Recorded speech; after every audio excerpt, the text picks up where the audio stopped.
ओम साई राम। अध्याय 14। श्री साई बाबा के वचनों और कृपा द्वारा किस प्रकार असाध्य रोग भी निर्मूल हो गए, इसका वर्णन पिछले अध्याय में किया जा चुका है। अब बाबा ने किस प्रकार रतनजी वाडिया को अनुग्रहित किया तथा किस प्रकार उन्हें पुत्र रत्न की प्राप्ति हुई, इसका वर्णन इस अध्याय में होगा। इस संत की जीवनी सब प्रकार से प्राकृतिक और मधुर है। उनके अन्य कार्य भी जैसे भोजन, चलना फिरना तथा स्वाभाविक अमृतोपदेश बड़े ही मधुर है। वे आनंद के अवतार है। इस परमानंद का उन्होंने अपने भक्तों को भी रसास्वादन कराया और इसलिए उन्हें उनकी चिर स्मृति बनी रही। भिन्न भिन्न प्रकार के कर्म और कर्तव्यों की अनेक कथाएं भक्तों को उनके द्वारा प्राप्त हुई, जिससे वे सत्व मार्ग का अवलंबन कर सके। बाबा की सदैव यही इच्छा थी कि लोग संसार में सुखी जीवन व्यतीत करें और वे सदैव जागरूक रहकर अपने जीवन का परम लक्ष्य आत्मानुभूति अवश्य प्राप्त करें। पिछले जन्मों के शुभ कर्मों के फलस्वरूप ही यह देह प्राप्त हुई है और उसकी सार्थकता तभी है जब उसकी सहायता से हम इस जीवन में भक्ति और मोक्ष प्राप्त कर सके। हमें अपने अंत और जीवन के लक्ष्य के हेतु सदैव सावधान तथा तत्पर रहना चाहिए। यदि तुम नित्य श्री साई की लीलाओं का श्रवण करोगे तो तुम्हें उनका सदैव दर्शन होता रहेगा। दिन रात उनका हृदय में स्मरण करते रहो। इस प्रकार आचरण करने से मन की चंचलता शीघ्र नष्ट हो जाएगी। यदि इसका निरंतर अभ्यास किया गया तो तुम्हें चैतन्य गण से अभिन्नता प्राप्त हो जाएगी। नांदेड़ के रतन जी। अब हम इस अध्याय की मूल कथा का वर्णन करते हैं। नांदेड़ में रतनजी शाहपुरजी वाडिया नामक एक प्रसिद्ध व्यापारी रहते थे। उन्होंने व्यापार में यथेष्ट धनराशि संग्रह कर ली थी। उनके पास अतुलनीय संपत्ति, खेत और चरोहर तथा कई प्रकार के पशु, घोड़े, गधे, कच्छर आदि और गाड़ियां भी थी। वे अत्यंत भाग्यशाली थे। यद्यपि ब्राह्म दृष्टि से वे अधिक सुखी और संतुष्ट प्रतीत होते थे, परंतु यथार्थ में वे वैसे न थे। विधाता की रचना कुछ ऐसी विचित्र है कि इस संसार में पूर्ण सुखी कोई नहीं और घनाढ़ रतनजी भी इसके अपवाद न थे। वे परोपकारी तथा दानशील थे। वे दीनों को भोजन और वस्त्र वितरण करते तथा सभी लोगों की अनेक प्रकार से सहायता किया करते थे। उन्हें लोग अत्यंत सुखी समझते थे, किंतु दीर्घ काल तक संतान न होने के कारण उनके हृदय में संताप अधिक था। जिस प्रकार प्रेम तथा भक्ति रहित कीर्तन, वाद्य रहित संगीत, यज्ञोपवीत रहित ब्राह्मण, व्यावहारिक ज्ञान रहित कलाकार, पश्चाताप रहित तीर्थयात्रा और कंठमाला अथवा मंगलसूत्र रहित अलंकार उत्तम प्रतीत नहीं होते, उसी प्रकार संतान रहित गृहस्थ का घर भी सोना ही रहता है। रतनजी सदैव इसी चिंता में निमग्न रहते थे। वे मन ही मन कहते, क्या ईश्वर की मुझ पर कभी दया न होगी? क्या मुझे कभी पुत्र की प्राप्ति नहीं होगी? इसके लिए वे सदैव उदास रहते थे। उन्हें भोजन से भी अरुचि हो गई। पुत्र की प्राप्ति कब होगी, यह चिंता उन्हें सदैव घेरे रहती थी। उनकी दासगणों महाराज पर दृढ़ निष्ठा थी। उन्होंने अपना हृदय उनके सम्मुख खोल दिया। तब उन्होंने श्री साई समर्थ की शरण जाने और उनसे संतान प्राप्ति के लिए प्रार्थना करने का परामर्श दिया। रतन जी को भी यह विचार रुचिकर प्रतीत हुआ और उन्होंने शिरडी जाने का निश्चय किया। कुछ दिनों के उपरांत वे शिरडी आए और बाबा के दर्शन कर उनके चरणों पर गिरे। उन्होंने एक सुंदर हार बाबा को पहनकर बहुत सी फूल भेंट किए।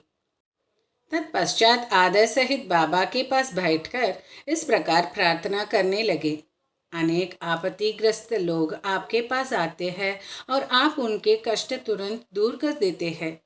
यही कीर्ति सुनकर मैं भी बड़ी आशा से आपके श्री चरणों में आया हूँ। मुझे बड़े भरोसा हो गया है, कृपया मुझे निराशा न कीजिए। श्री साईं बाबा ने उनसे 5 रुपये दक्षिणा मांगी, जो वे देना ही चाहते थे। परंतु बाबा ने पुनः कहा, मुझे तुमसे 3 रुपये 14 आने पहले ही अप्राप्त हो चुके हैं, इसलिए केवल शेष रुपये ही दो। ये सुनकर रतन जी असमंजस में पड़ गई। बाबा के कथन का अभिप्राय उनकी समझ में न आया। वे सोचने लगे कि यह शिरडी आने का मेरा प्रथम ही अवसर है और यह बड़े आश्चर्य की बात है कि इन्हें 3 रुपये 14 आने पहले ही प्राप्त हो चुके हैं। वे यह पहली हल न कर सके। वे बाबा के चरणों के पास ही बैठे रहे तथा उन्हें शेष दक्षिणा अर्पित कर दी। उन्होंने अपने आगमन के हेतु बतलाया और पुत्र प्राप्ति की प्रार्थना की। बाबा को दया आ गई। वे बोले, चिंता त्याग दो, अब तुम्हारी दुर्दिन समाप्त हो गई। इसके बाद बाबा ने उदी देकर अपना वरद हस्त उनके मस्तक पर रखकर कहा, अल्लाह तुम्हारी इच्छा पूरी करेगा। बाबा की अनुमति प्राप्त कर रतन जी नांदेड़ लौट आए और शिरडी में जो कुछ हुआ उसे दासगणों को सुनाया। रतन जी ने कहा, सब कार्य ठीक ही रहा। बाबा के शुभ दर्शन हुए, उनका आशीर्वाद और प्रसाद भी प्राप्त हुआ। परंतु वहाँ की एक बात समझ में नहीं आई। वहाँ पर बाबा ने कहा था कि मुझे 3 रुपये 14 आने पहले ही प्राप्त हो चुके हैं। कृपया समझाइए कि इसका क्या अर्थ है। इससे पूर्व मैं शिरडी कभी भी नहीं गया, फिर बाबा को वे रुपये कैसे प्राप्त हो गए जिसका उन्होंने उल्लेख किया। दासगणों के लिए भी यह एक पहेली ही थी। बहुत दिनों तक वे इस पर विचार करते रहे। कई दिनों के पश्चात उन्हें स्मरण हुआ कि कुछ दिन पहले रतन जी ने एक यवन संत मौला साहब को अपने घर आतिथ्य के लिए निमंत्रित किया था तथा इसके निमित्त उन्होंने कुछ धन व्यय किया था। मौला साहब नांदेड़ के एक प्रसिद्ध संत थे जो कुली का काम किया करते थे। जब रतन जी ने शिरडी जाने का निश्चय किया था, उसके कुछ दिन पूर्व ही मौला साहब अनायास ही रतन जी के घर आए। रतन जी उनसे अच्छी तरह परिचित थे तथा उनसे प्रेम भी अधिक करते थे, इसलिए उनके सत्कार में उन्होंने एक छोटे से जलपान की व्यवस्था भी की थी। दासगणों ने रतन जी से आतिथ्य के खर्च की सूची मांगी और यह जानकर सबको आश्चर्य हुआ कि खर्चा ठीक 3 रुपये 14 आने की ही हुआ था, न इससे कम था और न अधिक। सबको बाबा की त्रिकालज्ञता विदित हो गई। यद्यपि वे शिरडी में विराजमान थे, परंतु शिरडी के बाहर क्या हो रहा है इसका उन्हें पूरा पूरा ज्ञान था। यथार्थ में बाबा भूत, भविष्य और वर्तमान के पूर्ण ज्ञाता और प्रत्येक आत्मा तथा हृदय के साथ संबंध थे। अन्यथा मौला साहब के स्वागतार्थ खर्च की गई रकम बाबा को कैसे विदित हो सकती थी। रतन जी इस उत्तर से संतुष्ट हो गए और उनकी साय चरणों में प्रकट प्रीति हो गई। उपयुक्त समय के पश्चात उनके यहाँ एक पुत्र का जन्म हुआ, जिससे उनके हर्ष का पारावार न रहा। कहते हैं कि उनके यहाँ 12 संतानें हुई, जिनमें से केवल 4 शेष रही। इस अध्याय के नीचे लिखा है कि बाबा ने राव बहादुर हरिविनायक साठे को उनकी पहली पत्नी की मृत्यु के पश्चात दूसरा विवाह करने पर पुत्र रत्न की प्राप्ति बतलाई। राव बहादुर साठे ने द्वितीय विवाह किया। प्रथम 2 कन्याएं हुए, जिससे वे बड़े निराश हुए, परंतु तृतीय बार पुत्र प्राप्त हुआ। इस तरह बाबा के वचन सत्य निकले और वे संतुष्ट हो गए। दक्षिणा मीमांसा। दक्षिणा के संबंध में कुछ अन्य बातों का निरूपण कर हम यह अध्याय समाप्त करेंगे। यह तो विदित ही है कि जो लोग बाबा के दर्शन को आते थे उनसे बाबा दक्षिणा लिया करते थे। यहाँ किसी को भी शंका उत्पन्न हो सकती है कि जब बाबा फकीर और पूर्ण विरक्त थे तो क्या उनका इस प्रकार दक्षिणा ग्रहण करना और कांचन को महत्व देना उचित था। अब इस प्रश्न पर हम विस्तृत रूप से विचार करेंगे। बहुत काल तक बाबा भक्तों से कुछ भी स्वीकार नहीं करते थे। वे जली हुई दिया सलाइयां एकत्रित कर अपनी जेब में भर लेते थे। चाहे भक्त हो या और कोई, वे कभी किसी से कुछ भी नहीं मांगते थे। यदि किसी ने उनके सामने एक पैसा रख दिया तो वे उसे स्वीकार करके उससे तंबाकू अथवा तेल आदि खरीद लिया करते थे। वे प्रायः बीड़ी या चिलम पिया करते थे। कुछ लोगों ने सोचा कि बिना कुछ भेंट किए संतों का दर्शन उचित नहीं है, इसलिए वे बाबा के सामने पैसे रखने लगे। यदि एक पैसा होता तो वे उसे जेब में रख लेते और यदि 2 पैसा हुए तो तुरंत उसमें से 1 पैसा वापस कर देते थे। जब बाबा की कीर्ति दूर दूर तक फैली और लोगों के झुंड बाबा के दर्शनार्थ आने लगे, तब बाबा ने उनसे दक्षिणा लेना आरंभ कर दिया। श्रुति कहती है कि स्वर्ण मुद्रा के अभाव में भगवत पूजन भी अपूर्ण है। अतः जब ईश्वर पूजन में मुद्रा आवश्यक है तो फिर संता पूजन में क्यों न हो। इसलिए शास्त्रों में कहा है कि ईश्वर, राजा, संत या गुरु के दर्शन अपनी सामर्थ्यानुसार बिना कुछ अर्पण किए कभी न करना चाहिए। उन्हें क्या भेंट दी जाए, अधिकतर मुद्रा या धन। इस संबंध में उपनिषदों में वर्णित नियमों का अवलोकन करें। बृहदारण्य उपनिषद में बताया गया है कि दक्ष प्रजापति ने देवता, मनुष्य और राक्षसों के सामने एक अक्षर द का उच्चारण किया। देवताओं ने इसका अर्थ लगाया कि उन्हें दम अर्थात आत्मनियंत्रण का अभ्यास करना चाहिए। मनुष्यों ने समझा कि उन्हें दान का अभ्यास करना चाहिए तथा राक्षसों ने सोचा कि हमें दया का अभ्यास करना चाहिए। मनुष्यों को दान की सलाह दी गई। तैत्रीय उपनिषद में दान व अन्य सत्व गुणों को अभ्यास में लाने की बात कही गई है। दान के संबंध में लिखा है, विश्वासपूर्वक दान करो, उसके बिना दान व्यर्थ है। उदार हृदय तथा विनम्र बनकर आदर और सहानुभूति पूर्वक दान करो। भक्तों को कांचन त्याग का पाठ पढ़ाने तथा उनकी आसक्ति दूर करने और चित्त शुद्ध कराने के लिए ही बाबा सबसे दक्षिणा लिया करते थे। परंतु उनकी एक विशेषता भी थी। बाबा कहा करते थे कि जो कुछ भी मैं स्वीकार करता हूँ, मुझे उसके 100 गुण से अधिक वापस करना पड़ता है। इसके अनेक प्रमाण हैं।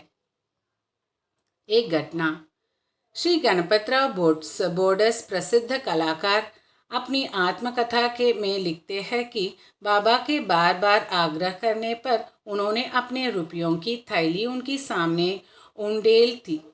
श्री बोडसे लिखते हैं कि इसका परिणाम यह हुआ कि जीवन में फिर उन्हें धन का अभाव कभी न हुआ तथा प्रचुर मात्रा में लाभ ही होता रहा। इसका एक भिन्न अर्थ भी है। उन अनेकों बार बाबा ने किसी प्रकार की दक्षिणा स्वीकार भी नहीं की। इसके 2 उदाहरण हैं। बाबा ने प्रोफेसर C.K. नार्गे से 15 रुपये दक्षिणा मांगी। वे प्रत्युत्तर में बोले कि मेरे पास तो 1 पाई नहीं है।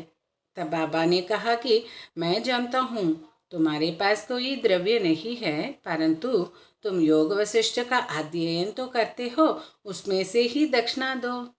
यहाँ दक्षिणा का अर्थ है पुस्तक से शिक्षा ग्रहण कर हृदयंगम करना, जो कि बाबा का निवास स्थान है।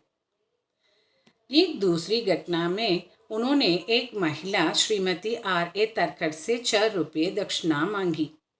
महिला बहुत दुखी हुई क्योंकि उनके पास देने को कुछ भी न था। उनके पति ने उन्हें समझाया कि बाबा का अर्थ तो षड्रिपुओं से है, जिन्हें बाबा को समर्पित कर देना चाहिए। बाबा इस अर्थ से सहमत हो गए। यह ध्यान देने योग्य है कि बाबा के पास दक्षिणा के रूप में बहुत सा द्रव्य एकत्रित हो जाता था। सब द्रव्य वे उसी दिन व्यय कर देते और दूसरे दिन फिर सदैव की भांति निर्धन बन जाते थे। जब उन्होंने महासमाधि ली तो 10 वर्ष तक 1000 रुपया दक्षिणा मिलने पर भी उनके पास स्वल्प राशि ही शेष थी। संक्षेप में दक्षिणा लेने का मुख्य ध्येय भक्त को केवल शुद्धिकरण का पाठ ही सिखाना था। दक्षिणा का मर्म। ठाणे के श्री बीवी देव सेवानिवृत्त प्रांत मामलतदार, जो बाबा के परम भक्त थे, ने इस विषय पर एक लेख अन्य विषयों सहित प्रकाशित किया है, जो निम्न प्रकार है। बाबा हर एक व्यक्ति से दक्षिणा नहीं लेते थे। यदि बाबा के बिना मांगे किसी ने दक्षिणा भेंट की तो वे कभी तो स्वीकार कर लेते और कभी अस्वीकार भी कर देते थे। वे केवल भक्तों से ही कुछ मांगा करते थे। उन्होंने उन लोगों से कभी कुछ न मांगा जो सोचते थे कि बाबा के मांगने पर ही दक्षिणा देंगे। यदि किसी ने उनकी इच्छा के विरुद्ध दक्षिणा दे दी तो वे वहाँ से उसे उठाने को कह देते थे। वे यथा योग्य राशि भक्तों की इच्छा, भक्ति और सुविधा के अनुसार ही उनसे मांगा करते थे। स्त्री और बालकों से भी वे दक्षिणा ले लेते थे। उन्होंने सभी धनाढ्यों या निर्धनों से कभी दक्षिणा नहीं मांगी। बाबा के मांगने पर भी जिन्होंने दक्षिणा न दी उनसे वे कभी क्रोधित नहीं हुए। यदि किसी मित्र द्वारा उन्हें दक्षिणा भिजवाई गई होती और उसका उसे स्मरण न रहता तो बाबा किसी न किसी प्रकार उसे स्मरण कराकर वह दक्षिणा ले लेते थे। कुछ अवसरों पर वे दक्षिणा की में से कुछ अंश लौटा भी देते और देने वालों का संभाल कर रखने या पूजन में रखने के लिए कर देते थे। इससे दाता या भक्त को बहुत लाभ पहुंचता था। यदि किसी ने अपनी इच्छित राशि से अधिक भेंट की तो वे वह अधिक राशि लौटा देते थे। किसी से तो वे उसकी इच्छित राशि से भी अधिक मांग बैठते थे और यदि उसके पास नहीं होती तो दूसरे से उधार लेने या दूसरों से मांगने को भी कहते थे। किसी से तो दिन में 3 या 5 बार दक्षिणा मांगा करते थे। दक्षिणा में एकत्रित राशि में से बाबा अपने लिए बहुत थोड़ा खर्च किया करते थे, जैसे चिलम पीने की, तंबाकू और धूनी के लिए लकड़ियां मोल लेने के लिए आदि। शेष अन्य व्यक्तियों को विभिन्न राशियों में भिक्षा स्वरूप दे देते थे। शिरडी संस्थान की समस्त सामग्रियों राधा कृष्ण माई के प्रेरणा से ही धनी भक्तों ने एकत्रित की थी। अधिक मूल्य वाले पदार्थ लाने वालों से बाबा अति क्रोधित हो जाते और अपशब्द कहने लगते थे। उन्होंने श्री नाना साहब चांदोरकर से कहा कि मेरे संपत्ति केवल एक कौपीन और टमरेल है। लोग बिना कारण ही मूल्यवान पदार्थ लाकर मुझे दुखित करते हैं। कामिनी और कांचन मार्ग में 2 मुख्य बाधाएं हैं और बाबा ने इसके लिए 2 पाठशालाएं खोली थी, यथा दक्षिणा ग्रहण करना और राधा कृष्ण माई के यहाँ भेजना, इस बात की परीक्षा करने के लिए कि क्या उनके भक्तों ने इन आसक्तियों से छुटकारा पा लिया है या नहीं। इसलिए जब कोई आता तो वे उनसे दक्षिणा मांगते और उनसे शाला में अथवा राधा कृष्ण माई के घर जाने को कहते। यदि वे इन परीक्षाओं में उत्तीर्ण हो गए, अर्थात यह सिद्ध हुआ कि वे कामिनी और कांचन की आसक्ति से विरक्त है, तो बाबा की कृपा और आशीर्वाद से उनकी आध्यात्मिक उन्नति निश्चय ही हो जाती थी। श्रीदेव ने गीता और उपनिषद से घटनाएं उद्धत की है और कहते हैं कि किसी तीर्थस्थान में किसी पूज्य संत को दिया हुआ दान दाता को बहुत कल्याणकारी होता है। शिरडी और शिरडी के प्रमुख देवता साईं बाबा से पवित्रम और है ही क्या। श्री सद्गुरु साईनाथ अर्पणमस्तु। शुभम भवतु। ओम साई राम। जय साई राम।